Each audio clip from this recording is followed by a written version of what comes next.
होगा, हिजाब लड़कियों को पहनना होगा।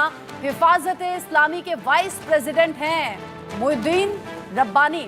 अब मोहिउद्दीन रब्बानी के इस बयान को और भी ज्यादा इस हालात में जब ऑलरेडी वहां पर हिंदुओं पर हमले हो रहे हैं, और भी ज्यादा हिंसक ये बयान कहा जा रहा है, भड़काऊ ये बयान कहा जा रहा है।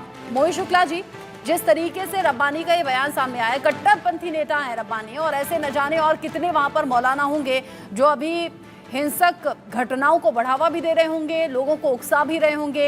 ये किस तरह का बयान है कि एक मूर्ति तोड़े सरकार, या फिर हर लड़की को हिजाब पहनना होगा? ये तो बड़े भड़काऊ बयान है। क्या ऐसे लोगों पर सख्त कार्रवाई वहाँ जो मौजूद अभी अंतरिम सरकार बनी है उनको नहीं करने चाहिए?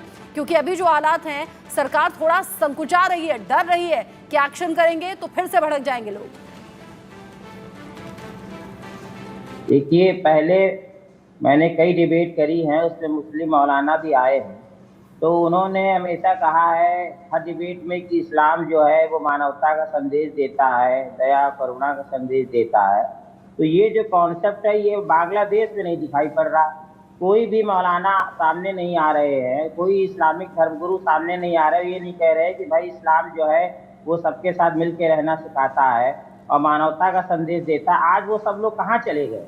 और ये जो इस्लाम का कॉन्सेप्ट ये क्लियर हो जाए दुनिया के सामने, भाई दया करुणा की बात है और मानव मिल के रहने की बात है, तो ये इस्लामिक धर्म गुरुओं को सामने आना चाहिए। वहाँ की सरकार को भी बल मिलेगा और कट्टरपंथियों से कहना चाहिए कि आप बिल्कुल गलत कर रहे हैं, मानवता के खिलाफ काम हो रहा है और मानवता सर्वोपरि है, मानव धर्म सर्वोपरि है। और ये बात इंडिया में जब भारत में कोई डिबेट होती है किसी भी न्यूज चैनल पे, तो अक्सर जो है मुस्लिम मौलाना ये बात बोलते हैं कि सबको मिल के रहना चाहिए। और कोई भी अगर हिंदुत्व की बात कर देता है तुरंत उसको रोका जाता है कि भाई अब हिंदुत्व शब्द न बोलिए, मानव धर्म सर्वोपरि है। मगर बांग्लादेश में नहीं दिखाई पड़ता है। जब पाकिस्तान में जो है माइनॉरिटी के साथ में अत्याचार होता है, वहां भी कोई मौलाना नहीं बोलता।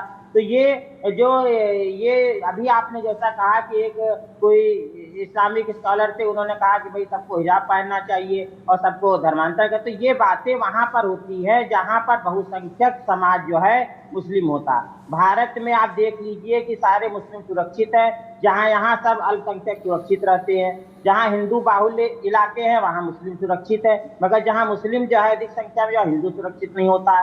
तो इसके पीछे क्या कारण है? इसके ऊपर मैं तो ये कहता हूं कि यूएन को हस्तक्षेप करना चाहिए। जो यूनाइटेड नेशन है उसको ये देखना चाहिए कि विश्व की स्थिति है, किसी एक क्षेत्र विशेष की नहीं है। बांग्लादेश में बड़े स्तर पर हो रहा है, करोड़ों हिंदुओं का धर्म खतरे में है और ईसाई भी वहां पर हैं, सिख भी हैं, तो और ये सभी अल्पसंख्यकों पर अत्याचार हो रहा है। तो यूनाइटेड नेशन को इसमें हस्तक्षेप करना चाहिए और ये देखना चाहिए कि भाई किसी धर्म विशेष के लोगों पे अत्याचार हो रहा है। मोदी जी ने तो बहुत अपने स्तर से अच्छा कार्य किया, खुल के बोला भी कि भारत हर तरह का सहयोग करने को तैयार है।